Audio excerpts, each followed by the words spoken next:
The gunshot pierced the dawn silence as Savannah Miller sprinted across the barren Wyoming landscape, her heart pounding like a war drum against her ribs. The year was 1876, and the blood seeping through her sleeve reminded her that death was only moments behind.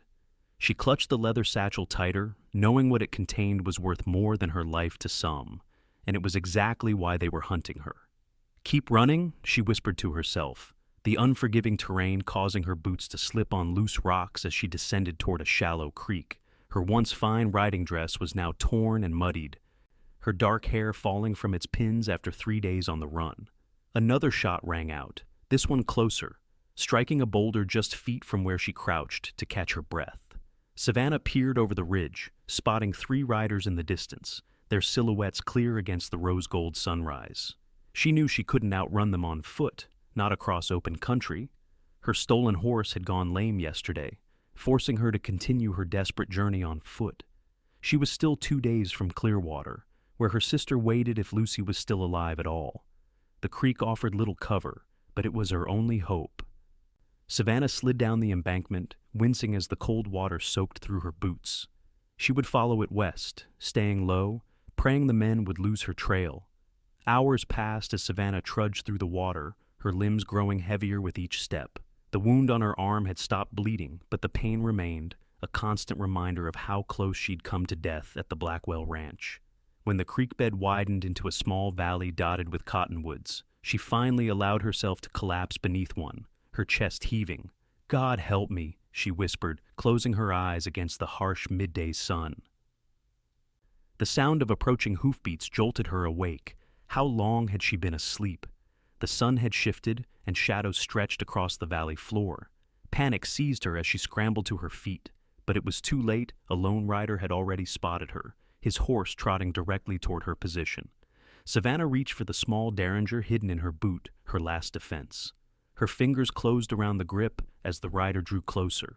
He was tall in the saddle, his face shadowed by a wide-brimmed hat, shoulders broad beneath a dust-covered duster.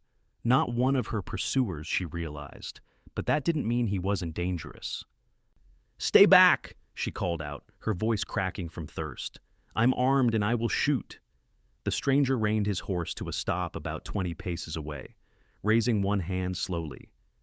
"Don't reckon shooting me would do you much good out here, madam," he said, his voice deep but gentle with a hint of Texas in his drawl, "especially with those men tracking you." Savannah's grip tightened on the derringer. "You're with them." "No, madam. Name's Wade Montgomery. I've been watching those fellas since dawn." He tilted his head slightly. "You're bleeding, and from the looks of it, you haven't eaten in days." "I don't need your help," Savannah said, even as her knees threatened to buckle beneath her. Wade Montgomery dismounted with fluid grace, keeping his distance. He was younger than she'd first thought, perhaps 30, with a face weathered by sun and wind. His eyes, a startling blue against his tan skin, assessed her with concern rather than threat. "Maybe not," he conceded, "but you need something. Water, at least." He reached for a canteen hanging from his saddle. Savannah kept the gun pointed at him. "How do I know you won't just take me back to them? There's a reward, I'm sure." "I don't hunt people for money, madam." He tossed the canteen gently so it landed at her feet. "Drink. Then we can discuss your options, which are mighty few from where I'm standing." Her thirst overruled her caution. Savannah kept the gun trained on him with one hand while reaching for the canteen with the other. The water was cool and sweet, and she had to force herself not to drain it entirely. "Thank you," she said reluctantly, "but I need to keep moving. Those men are circling back this way. They'll find you within the hour." Wade nodded toward the horizon. "I know this country. I can help you disappear." "Why would you?" Suspicion colored her voice. Something shifted in his expression, a shadow of memory, perhaps. "Let's just say, I've seen what happens when people like that catch up to someone alone." He paused. "I'm heading toward Clearwater myself. Could be we're traveling the same way." The mention of Clearwater made her heart skip. "What business do you have there?" "My business is my own, Miss Miller, Savannah Miller." She lowered the derringer slightly. "I'm going to Clearwater to find my sister." Wade nodded, as if confirming something to himself. "Those men, they're Blackwell's hired guns, aren't they?" I recognize Harrison's men when I see them. The name sent ice through her veins. How do you know Harrison Blackwell? Most everyone in these parts knows to steer clear of him and his operations. Wade's jaw tightened. Whatever you're running from, I can guess it's nothing good. Savannah stared at the stranger, weighing her limited options. Death surely awaited her if she continued alone, but trusting this man could be equally dangerous. I can't pay you, she said finally, not asking to be paid. Wade turned back to his horse, a magnificent chestnut gelding, and adjusted the saddle. But we need to move now. Decision's yours, Miss Miller. The sound of distant hoofbeats made the decision for her. I'll go with you, she said, tucking the derringer away. But the moment I suspect you're leading me to Blackwell, I won't hesitate to use this. A ghost of a smile touched his lips. Understood. He extended a hand toward her. Can you ride? Savannah nodded, accepting his help onto the horse. She settled behind him, keeping as much distance as the saddle would allow, the leather satchel secure between them. Hold on, he instructed, and then they were moving, the horse's powerful strides carrying them away from the creek and into a dense copse of trees that offered better cover. They rode in silence for hours, Savannah fighting exhaustion as she swayed with the horse's movements. Despite her intentions to remain vigilant, she found herself leaning against Wade's back, her body betraying her with its need for rest. There's a place up ahead, Wade said as the sun began to set. Old Trapper's cabin. We can rest there for the night. Is it safe? Savannah asked, straightening. Safer than being in the open. And we'll need to tend to that wound. The cabin was little more than a shack nestled against a rocky hillside, nearly invisible among the pines. Wade helped her dismount, his hands strong and steady as she wavered on her feet. Wait here, he said, drawing a revolver before entering the cabin. Moments later, he reappeared. It's clear. Not much to it, but it'll keep us hidden. The interior was spare a small hearth, a rickety table with one chair, and a narrow cot against the far wall. Wade set about gathering wood for a fire, while Savannah sank onto the cot, her limbs leaden with fatigue. You should eat something, he said, offering her jerky and hardtack from his saddlebags. And I need to look at that arm. Savannah hesitated, then slowly rolled up her sleeve, revealing the angry gash where a bullet had grazed her. Wade's expression remained neutral as he examined it. It's not too deep, but it needs cleaning. He rummaged through his belongings, producing a small flask. This will sting. The whiskey burned like hellfire when applied to the wound, and Savannah bit back a cry, tears springing to her eyes. Wade worked efficiently, bandaging her arm with clean cloth. You've done this before, she observed, trying to distract herself from the pain. Too many times. His hands were surprisingly gentle for their size and strength. War teaches a man things he'd rather not know. You fought? Wade nodded once. Confederate cavalry. Not something I'm proud of anymore, but I was young and foolish then. Savannah studied him in the growing firelight. There was something in his manner that suggested he carried more than physical scars from those days. What about you, Miss Miller? What put you in Harrison Blackwell's crosshairs? He finished tying off the bandage. Savannah clutched the satchel in her lap. He murdered my father, she said quietly. Or had him murdered, rather. Papa discovered something about Blackwell's mining operations, something illegal. He was going to report it to the federal authorities. And now you have the evidence, Wade guessed, nodding toward the satchel. Letters, ledgers, contracts, with names that would shock decent people. She met his gaze steadily. My sister Lucy works as a schoolteacher in Clearwater. I need to reach her before Blackwell realizes she might know something too. Wade sat back on his heels, considering her. Blackwell's influence reaches far. Even if you make it to Clearwater, you'll need protection. I can protect myself, Savannah insisted, even as she recognized the futility of her words. One small derringer against Blackwell's small army of hired guns was hardly a fair match. Get some rest, Wade said, rising to his feet. I'll take first watch. Savannah wanted to protest, to maintain her guard, but exhaustion overwhelmed her. She stretched out on the cot, the satchel tucked beneath her head like a pillow, and despite her determination to stay alert, sleep claimed her within minutes. She dreamed of her father, his kind eyes, his laughter, the way he'd taught her to ride and shoot, just in case. Then the dreams darkened, and she was back at their small ranch, returning from town to find the door splintered, her father's body on the floor, blood pooling beneath him. The ledgers and letters he'd hidden in the floorboards, his insurance. He'd called it now her only hope for justice. Savannah woke with a start, momentarily disoriented in the dark cabin.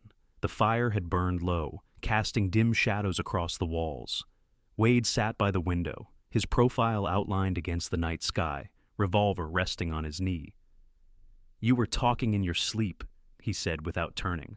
"Sounded like you were reliving something painful." Savannah sat up, brushing hair from her face. "How long was I asleep?" "Few hours. It's past midnight." "You should rest. I can keep watch." Wade shook his head. "I'm fine. Years of trail drives taught me to function on little sleep." He finally looked at her. "Was your father James Miller, by any chance? The surveyor?" Savannah tensed. "How did you know that?" "News travels, even out here. Man of integrity by all accounts. His death was called an accident, but rumors suggested otherwise." "It was no accident," Savannah said bitterly. "They made it look like a robbery gone wrong. But nothing of value was taken except his documentation about the mines." Wade was silent for a long moment. "I knew men like your father during the war, principled, unwavering. They usually ended up dead while the corrupt thrived." There was an edge to his voice that spoke of personal loss. "Did you lose someone that way?" Savannah asked softly. "My brother." Wade's answer was clipped, a door closing on further inquiry. He stood abruptly. "You should try to sleep more. We'll leave before dawn." But Savannah found sleep elusive now. She watched as Wade moved around the cabin, checking the horse, securing their few belongings. There was an efficiency to his movements that suggested a life lived in motion, never settling too long in one place. "Why are you really helping me?" she asked as he returned to his post by the window. Wade didn't answer immediately. When he did, his voice was low. "Maybe I'm tired of watching men like Blackwell destroy lives without consequence." "That's not all, though, is it?" He looked at her then, really looked at her, as if deciding how much to reveal. "No, it's not. But that story's for another time, when we're not being hunted." Savannah nodded, accepting the boundary he'd drawn. "Thank you," she said simply, "for helping a stranger when you had no reason to." Something almost like a smile touched his lips. "Get some rest, Miss Miller. Morning comes early in these parts." True to his word, Wade roused her before the first hint of dawn colored the sky. They ate a spare breakfast of jerky and the last of the hardtack, then erased all signs of their presence from the cabin. "We'll avoid the main trails," Wade explained as they mounted his horse. "It'll add time to our journey, but Blackwell's men will be watching the obvious routes." Savannah settled behind him again, more comfortable now with the proximity. "How well do you know Blackwell's operation?" "Well enough to understand he doesn't tolerate threats," Wade said, urging the horse forward. "His mining interests have made him the most powerful man in the territory. He's bought judges, lawmen, even a territorial representative. That's why I need to get these documents to the federal marshal in Clearwater," Savannah explained. "He's newly appointed from back east. Papa believed he couldn't be bought." Wade's silence suggested skepticism, but he didn't contradict her. They rode through rough country that day, following game trails and dry creek beds, keeping to cover whenever possible. Wade proved skilled at avoiding detection, occasionally doubling back or creating false trails to confuse potential pursuers. By midday, they stopped in a sheltered canyon to rest the horse and eat from Wade's dwindling supplies. "How far are we from Clearwater now?" Savannah asked, stretching her stiff limbs. "Still 2 days, at this pace." Wade scanned the horizon. "But we're making good time." "Your horse is remarkable," she observed, patting the chestnut's neck. "What's his name?" "Copper." A genuine smile softened Wade's features as he looked at the animal. "Raised him from a colt. Best partner a man could ask for out here." "You've been traveling a long time together." Wade nodded. 5 years now. Been all over Colorado, New Mexico Territory, Arizona. Worked cattle drives mostly, some prospecting. Whatever honest work I could find." "No place to call home?" Savannah asked, sensing there was more to his story. Something hardened in Wade's expression. "Had one once. Found nothing left of it when I returned from the war. Before Savannah could respond, Wade tensed, his hand moving to his revolver. Someone's coming. Stay low. They crouched behind boulders as the sound of horses approached. Through a gap in the rocks, Savannah spotted two riders moving slowly along the canyon rim, scanning the landscape below. "Blackwell's men," Wade whispered. "Different ones from yesterday." Savannah felt her heart race. "How many does he have looking for me?" "Enough to cover a lot of ground." Wade's jaw tightened. "We need to move, but not until they're well past." They waited in tense silence until the riders disappeared from view. Even then, Wade insisted on waiting another half-hour before continuing, this time leading Copper on foot through a particularly rocky section to avoid leaving clear tracks. "You're good at this," Savannah remarked as they finally remounted. "Tracking, hiding trails. It's not just from cattle drives." Wade was quiet for several strides. "After the war, I worked as a scout for the Army for a while, learned from some Comanche trackers who'd surrendered at Fort Sill. And before you joined up with the Confederacy, grew up on a small horse farm in East Texas." His voice softened with memory. "My father taught my brother and me everything about horses, about reading the land. Said a man who understands the land will never truly be lost." "He sounds wise." He was. The past tense hung between them. They rode until dusk painted the western sky in shades of orange and purple. Wade found them shelter beneath an overhanging cliff face, tucked away from casual observation. As they made camp without a fire too risky, Wade insisted Savannah noticed him favoring his left side when he dismounted. "You're hurt," she said, moving closer to examine him. "It's nothing. Old wound that acts up sometimes." He tried to wave her off, but Savannah persisted. "Let me see. It's the least I can do after everything you've done for me."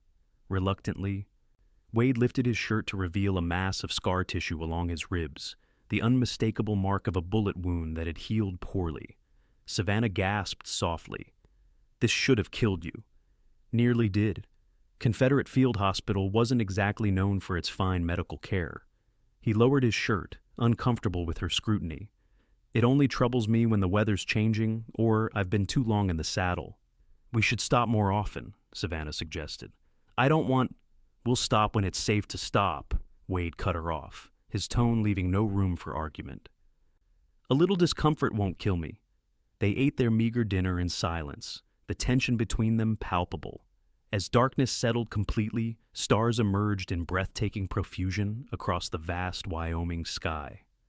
"I used to watch the stars with my father," Savannah said softly, wrapping her arms around her knees. "He taught me the constellations, told me stories about each one." Wade looked up at the glittering expanse. "My mother did the same, said the stars were God's way of reminding us we're never truly alone, even in the darkest night." "Do you believe that?" Savannah asked. Wade was quiet for so long, she thought he might not answer. "I want to," he finally said, "but I've seen too much that suggests otherwise." "The war?" "The war. What came after?" His profile was stoic in the starlight. "I came home to find my parents murdered, our farm burned. My brother survived only because he wasn't there when the raiders came." Savannah's throat tightened. "I'm so sorry."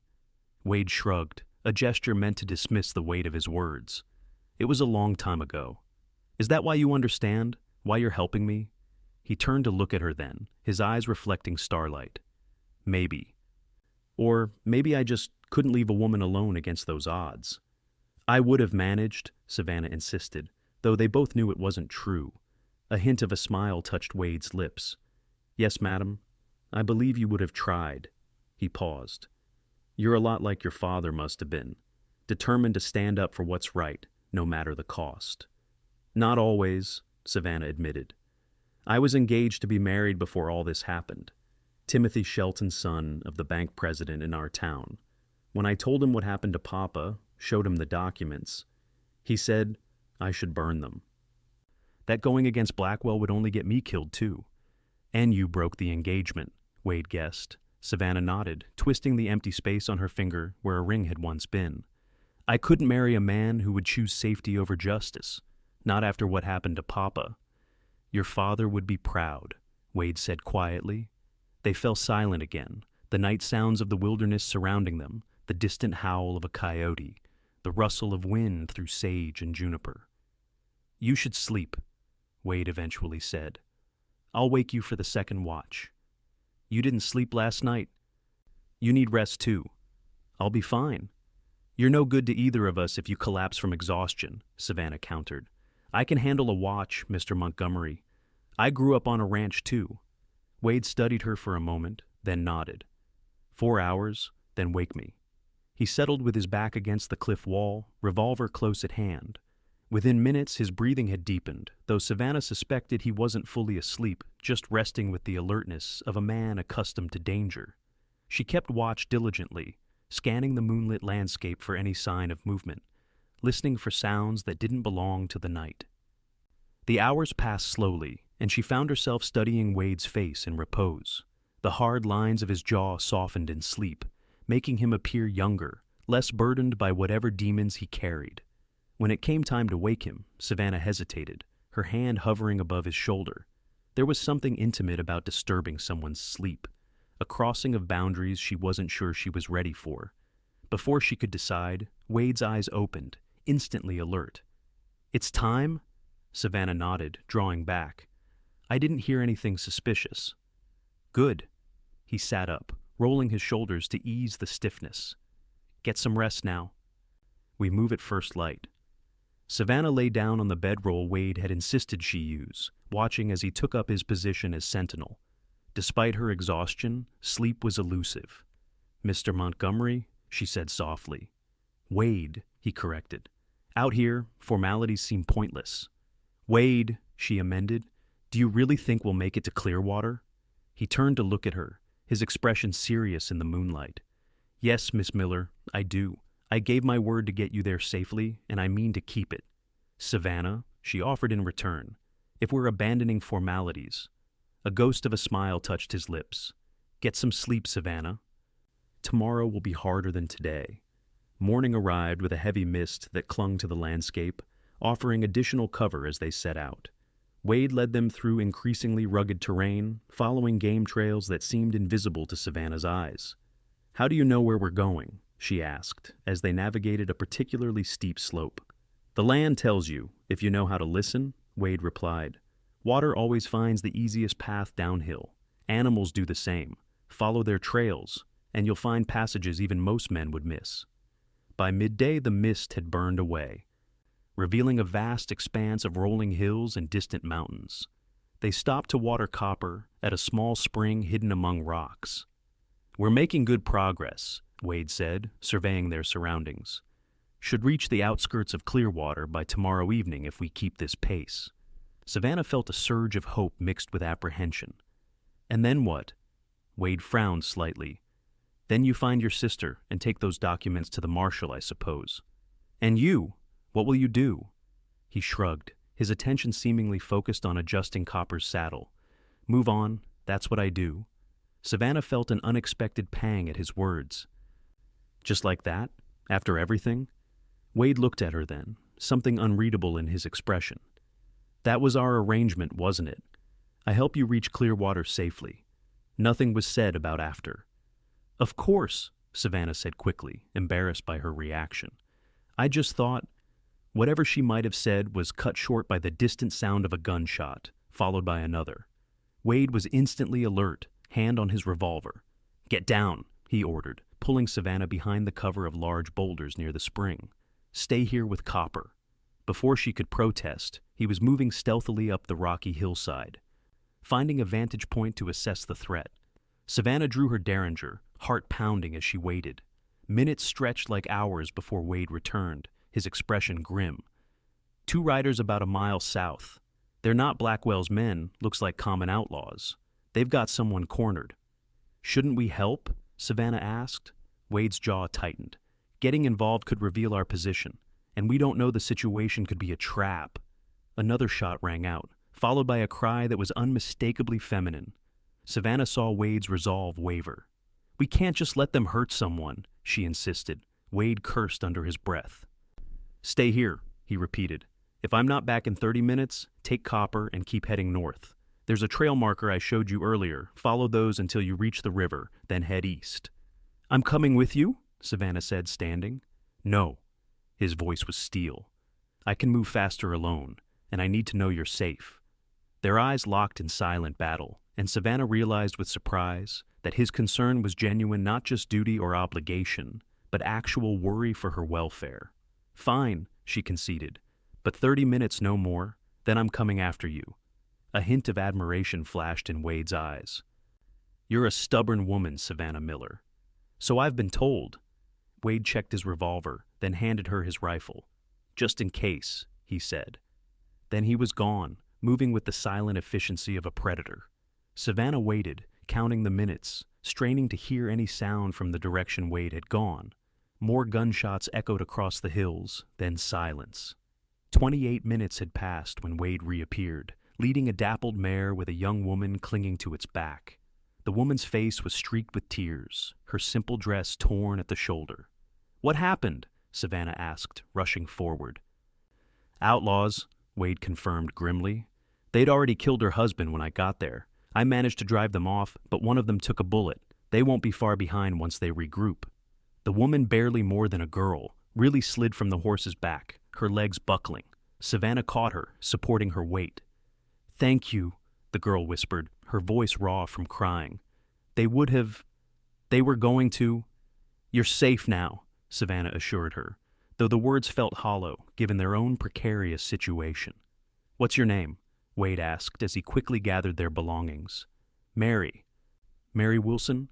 She wiped at her tears with a grimy hand. My husband Thomas and I were heading to Clearwater. He has had family there. Wade and Savannah exchanged a look. Another person would slow them down, make them more visible, but leaving her wasn't an option. We're headed that way ourselves, Wade said, his tone gentler than Savannah had yet heard from him. You'll ride with us.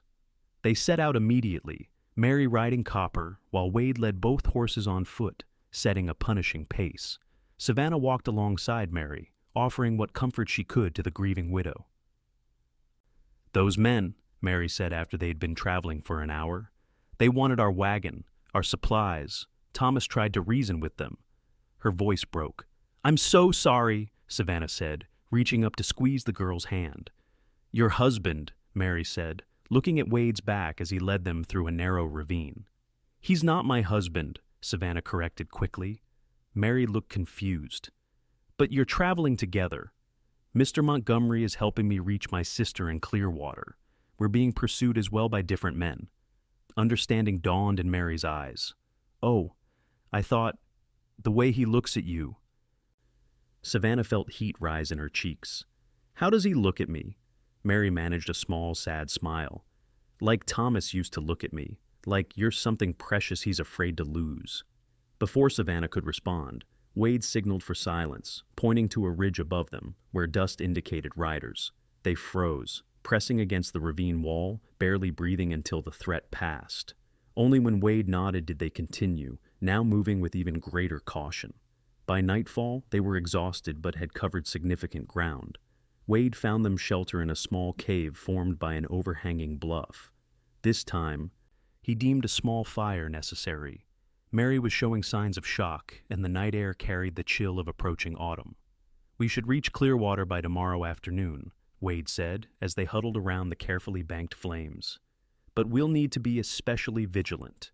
We're not just dealing with Blackwell's men now. Mary had fallen into an exhausted sleep, wrapped in Wade's coat despite his insistence he didn't need it. Savannah sat close to the fire, trying to absorb its warmth. You risked everything going after her, she said quietly. Why? Wade poked at the fire with a stick, his expression somber. Some choices aren't really choices at all. Couldn't leave her to those animals. You're a good man, Wade Montgomery. He looked up, something vulnerable passing across his features before his customary reserve returned. Don't be too sure about that. I've done things I'm not proud of. Haven't we all? Savannah moved closer to him, drawn by something she couldn't quite name. The war made monsters of many men, but what matters is who you choose to be now.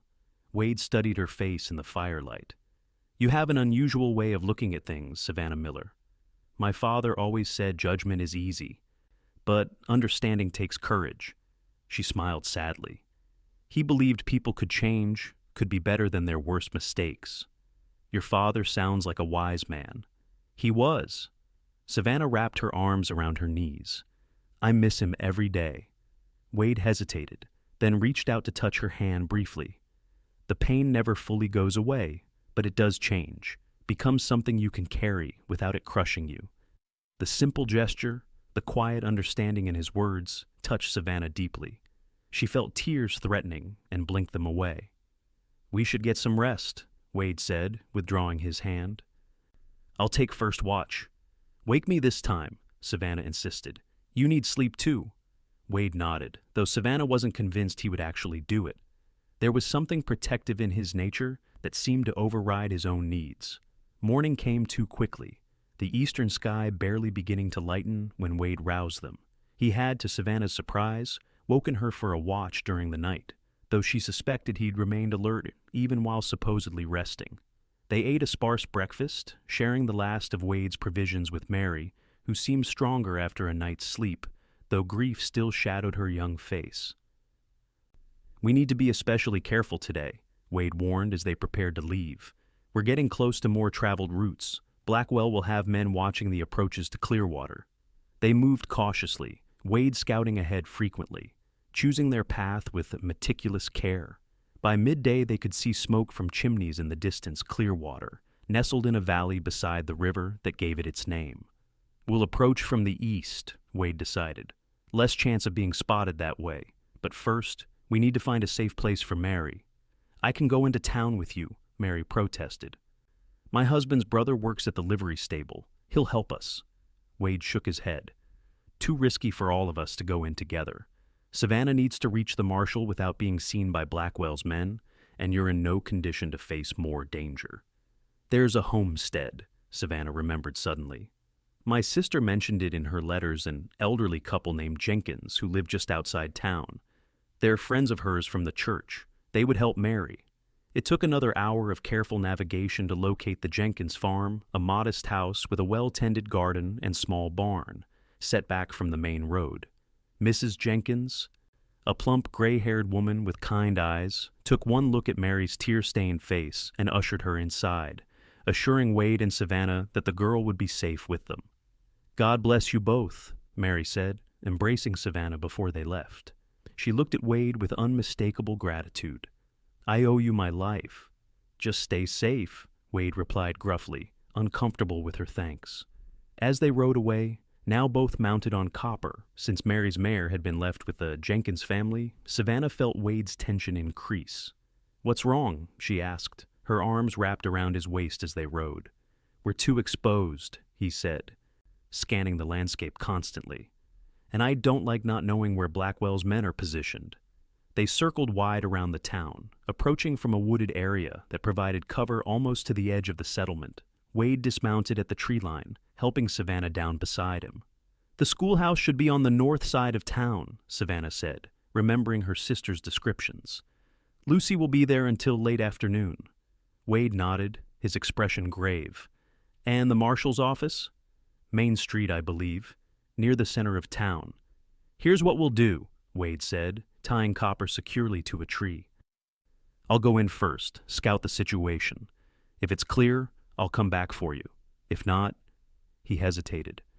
If I'm not back in an hour, take these. He handed her a small pouch of coins. Get yourself to the next town over and find another way to contact the authorities. I'm not leaving without you, Savannah protested. Wade's expression softened momentarily. Savannah, what matters is getting those documents to someone who can use them against Blackwell. Your father died for this chance. And I won't let someone else die for it too, she said fiercely. We go together or not at all. They stared at each other, neither willing to yield, until Wade finally shook his head with a mixture of exasperation and something warmer. Fine, but you stay close and do exactly as I say. If I tell you to run, you run. No arguments. Savannah nodded, relief flooding through her. No arguments. They left Copper with water and grain, then made their way cautiously toward town, using whatever cover they could find.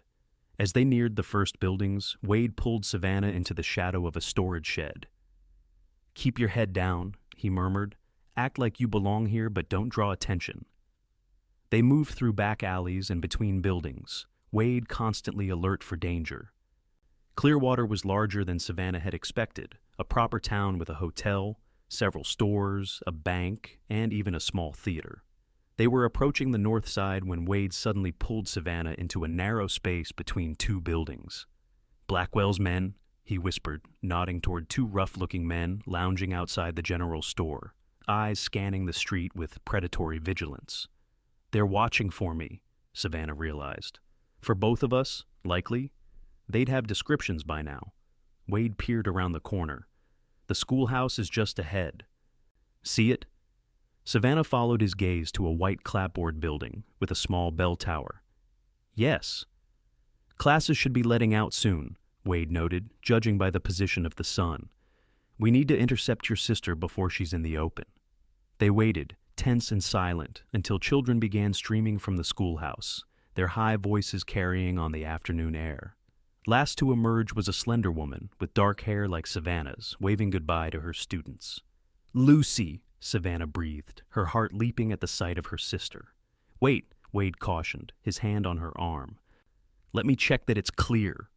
But Savannah was already moving, drawn by the magnetic pull of family after so many days of fear and flight. She darted across the open space, calling her sister's name. Lucy turned, her expression transforming from confusion to astonishment to joy. "Savannah?" They collided in an embrace that nearly knocked them both over, tears flowing freely as they clung to each other. When did you? Lucy struggled to form coherent questions. "Later," Savannah said urgently. "We need to get inside. It's not safe out here." Lucy looked past her sister, eyes widening as she spotted Wade approaching cautiously, his posture alert for any threat. "Who is—" "A friend," Savannah said quickly. "The only reason I made it here alive. Please, Lucy, we need to go somewhere private now." Understanding the urgency in her sister's voice, Lucy nodded. "My boarding house is just down the street. Mrs. Hollister is visiting her daughter in Denver. We'll have privacy there." They hurried toward a neat two-story house painted a cheerful yellow, Wade covering their rear, his hand never far from his revolver. Once inside, Lucy bolted the door and drew the curtains. "Now," she said, turning to face them. "Tell me everything." Savannah did, starting with their father's murder and ending with their harrowing journey to Clearwater. Lucy listened in horror, her face paling as she understood the danger they were all in. "These documents," she said when Savannah had finished, "you're certain they prove Blackwell's crimes?" Savannah nodded, opening the satchel to show her sister the contents. "Papa was meticulous. There are fraudulent land claims, evidence of bribes, even correspondence about removing obstacles people who stood in Blackwell's way." "Like father," Lucy whispered. "Yes." Savannah squeezed her sister's hand. "We need to get these to Marshal Donovan, today, before Blackwell realizes I've reached Clearwater." Lucy glanced at Wade, who had positioned himself by the window, keeping watch on the street. "And you, Mr. Montgomery? How did you come to be involved in this?" Wade kept his eyes on the street as he answered. "Right place, right time. Your sister needed help." "He's being modest," Savannah interjected. "He saved my life multiple times, risked his own when he had no reason to get involved." Lucy studied the tall cowboy with new appreciation. "Then we owe you a debt we can never repay." Wade shook his head slightly. "No debt. Just doing what needed doing." He tensed suddenly. "We've got trouble. Two men heading this way look like they're checking houses." Savannah moved to the window, careful to stay hidden behind the curtain. She recognized one of the men, a hired gun, who'd been at the Blackwell ranch the day her father was killed. "It's them," she confirmed, fear tightening her throat. "They must have figured out I'd head for Lucy." "Is there a back way out?" Wade asked, already moving toward the rear of the house. Lucy nodded. "Through the kitchen. It leads to an alley." "Get your things," Wade ordered. "We need to move. Now." They hurried to gather what they needed: the precious documents, a shawl for Lucy, Wade's hat which he'd removed upon entering the house. They were heading for the kitchen when a heavy knock sounded at the front door. "Miss Miller?" a gruff voice called. "We know you're in there. Mr. Blackwell just wants to talk." Lucy froze, her eyes wide with fear. Wade gestured for them to continue toward the back door, his revolver now drawn. "Go," he mouthed silently. "I'll hold them off." "No." Savannah shook her head vehemently. "Together, remember?" The pounding at the door grew louder. "Open up, or we'll break it down." "The marshal's office," Lucy whispered. "If we can get there—" Wade nodded. "Stay behind me. Be ready to run." They slipped out the back door just as the sound of splintering wood indicated the front door giving way. Wade led them through the alley, moving swiftly but cautiously, checking each intersection before proceeding. They had almost reached the main street when, shouting behind them, announced their discovery. A gunshot cracked, the bullet splintering wood inches from Lucy's head. "Run!" Wade commanded, pushing both women ahead of him as he turned to return fire. Savannah grabbed Lucy's hand, pulling her sister along as they sprinted toward the center of town. Behind them, more gunshots echoed, followed by shouts of alarm from townspeople. They burst onto the main street, drawing startled looks from pedestrians. Savannah spotted the marshal's office ahead, a solid brick building with the territorial flag flying outside. "There!" she pointed, still running, more shouting behind them, more gunfire. Wade appeared beside them, his expression grim. "Keep going. Don't stop for anything." They were just yards from the marshal's office when one of Blackwell's men cut them off, emerging from between buildings with his gun drawn. "That's far enough!" he snarled. Wade didn't hesitate. He tackled the man, both of them crashing to the ground in a tangle of limbs and dust. "Go!" he shouted to Savannah and Lucy. Savannah hesitated, unwilling to leave Wade, but Lucy pulled her forward. "He's giving us a chance. We have to take it." They stumbled into the marshal's office, startling the man behind the desk, a solid, square-jawed individual with a silver star pinned to his vest.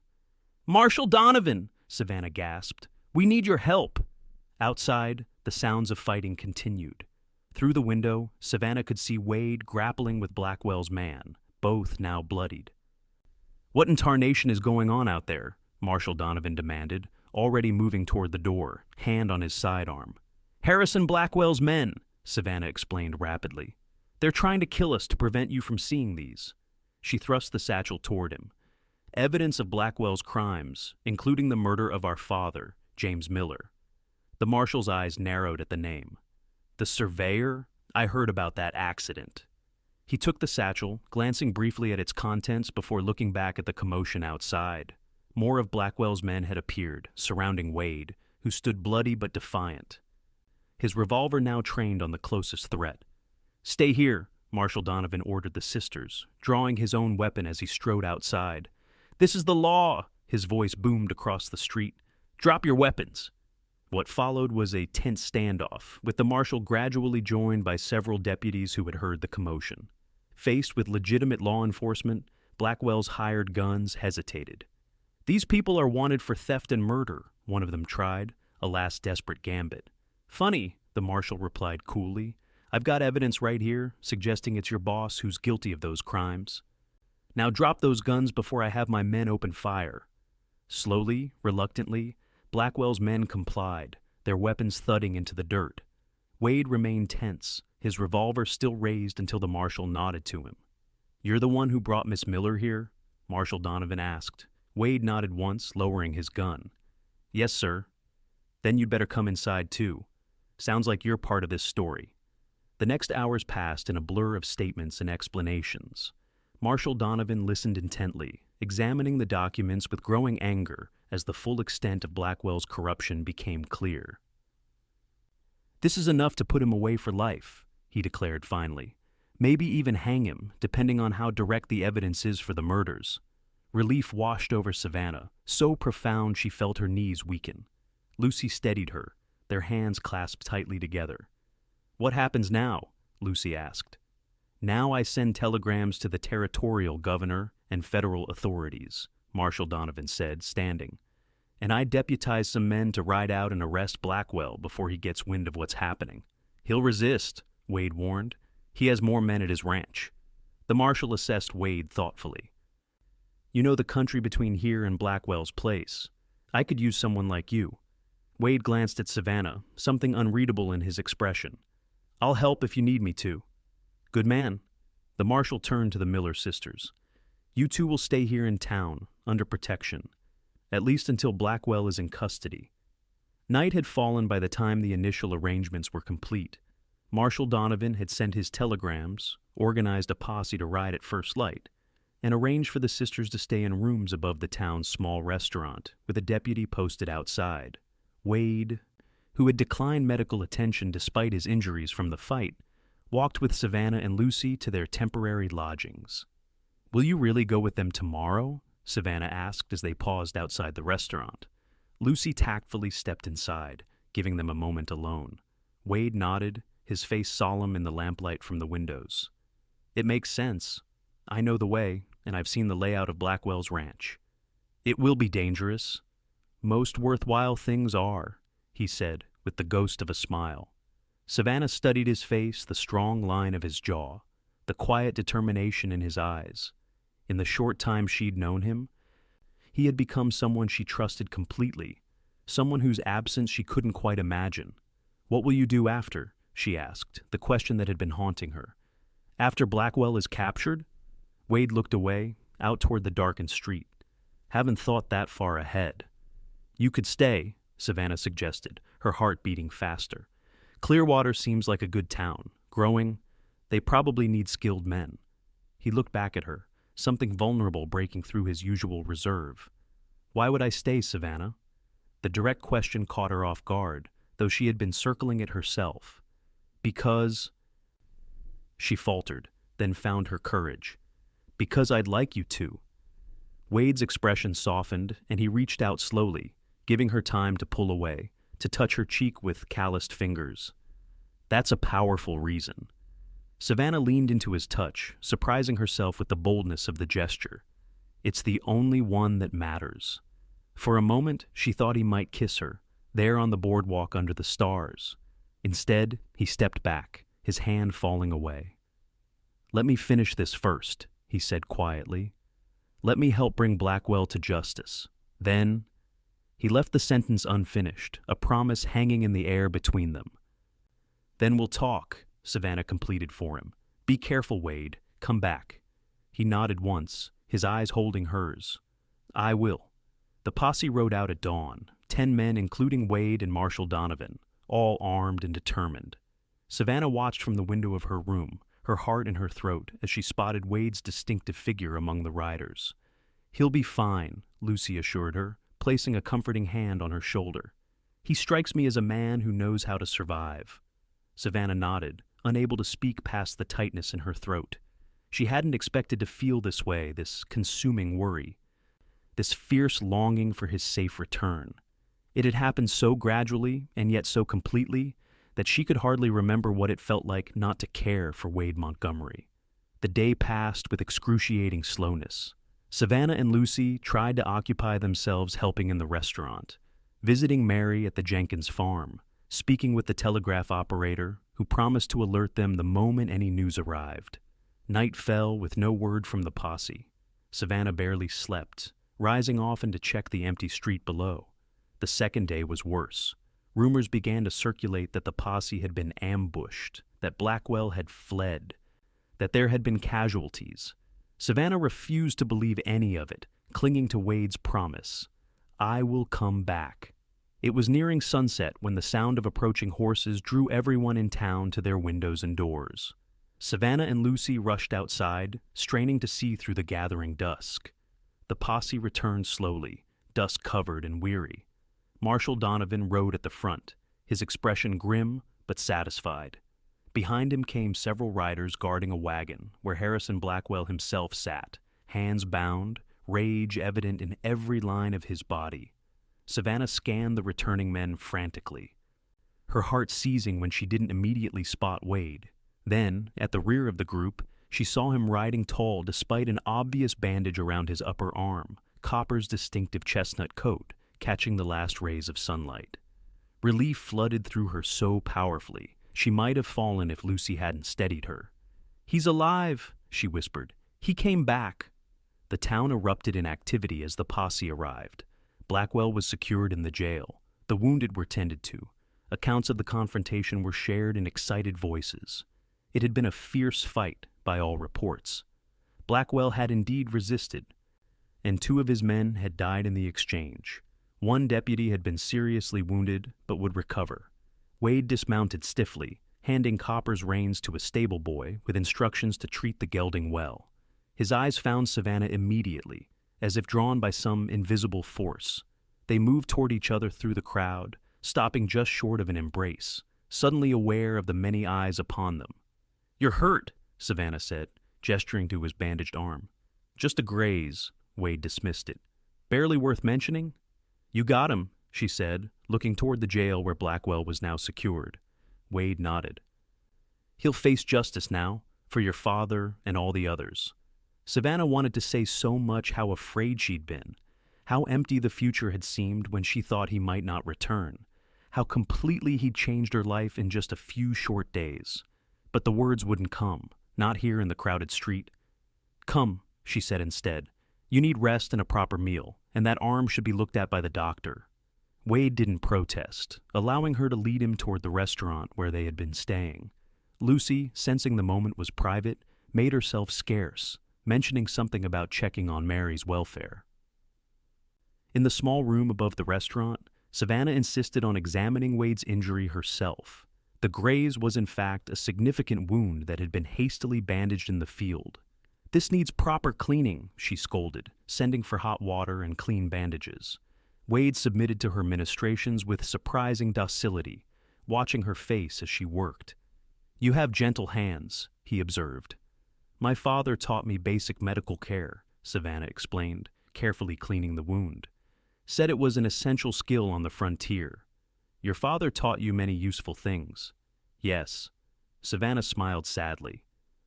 "He wanted me to be independent, capable of surviving whatever life might bring."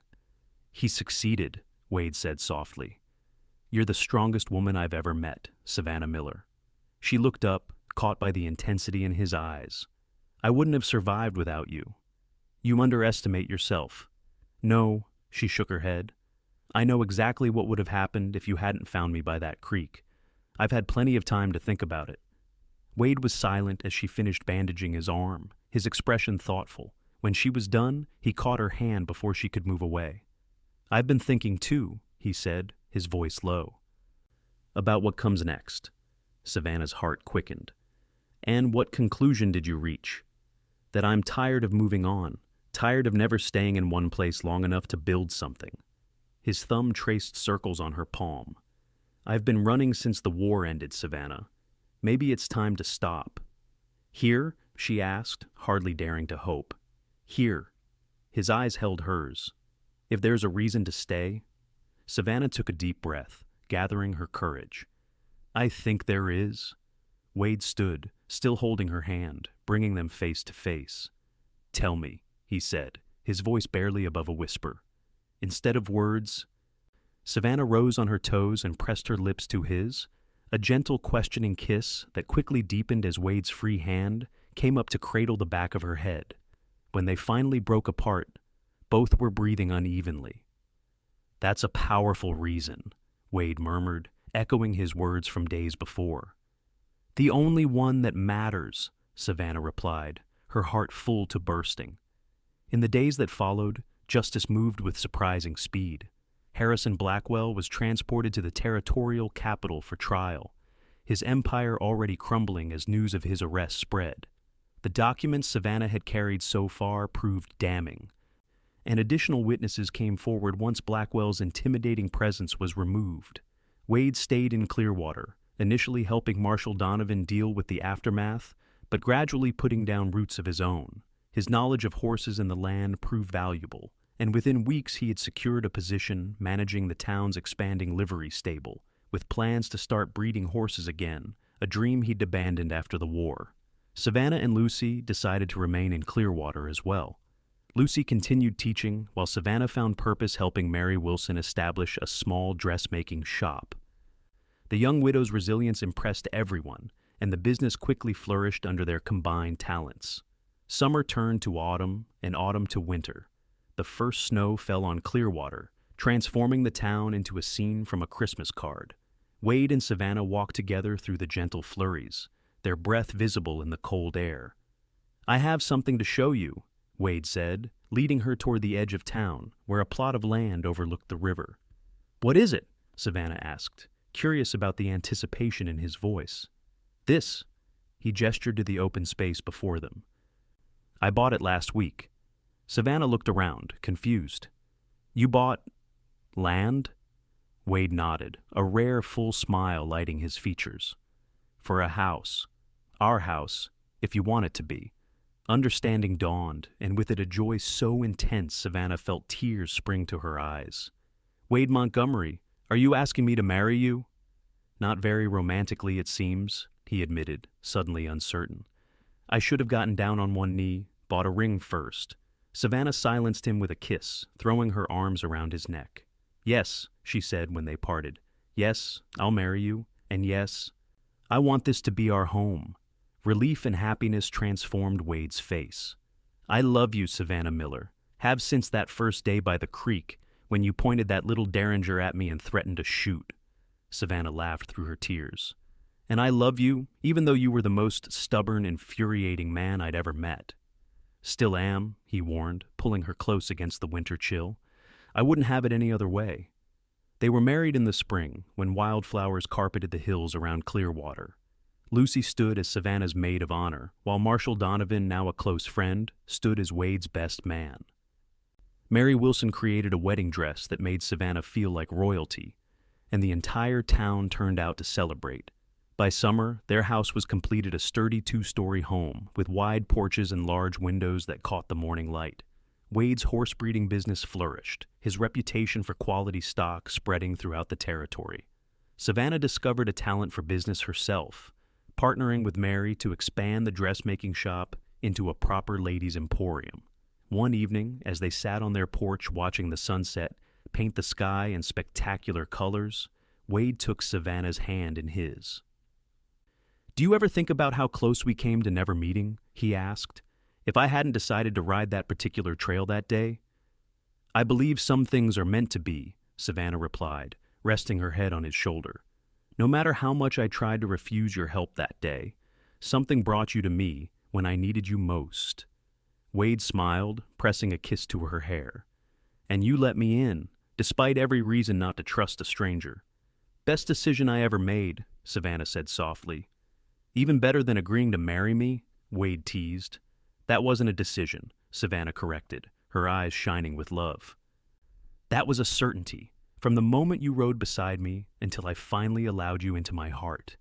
As the last light faded from the sky, they remained on the porch, hands entwined, the future stretching before them like an open trail, no longer something to fear, but a journey to embrace together.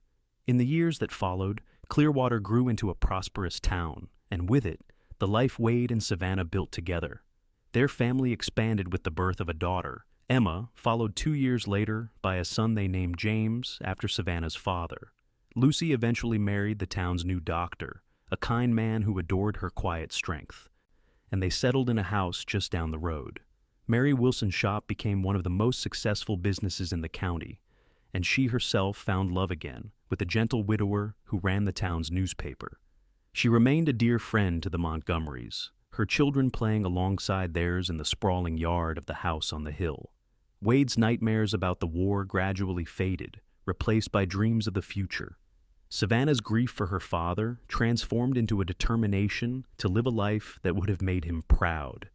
Together, they built something neither had believed possible after all they had lost, a home filled with love, laughter, and the steady certainty that they had found exactly where they belonged. And sometimes, on quiet evenings when the children were asleep, they would sit on their porch and watch the stars emerge, remembering those first dangerous days of their journey, grateful for the twist of fate that had brought a stubborn, wounded cowboy to the side of an equally stubborn, fiercely determined woman who had tried so hard to refuse his help.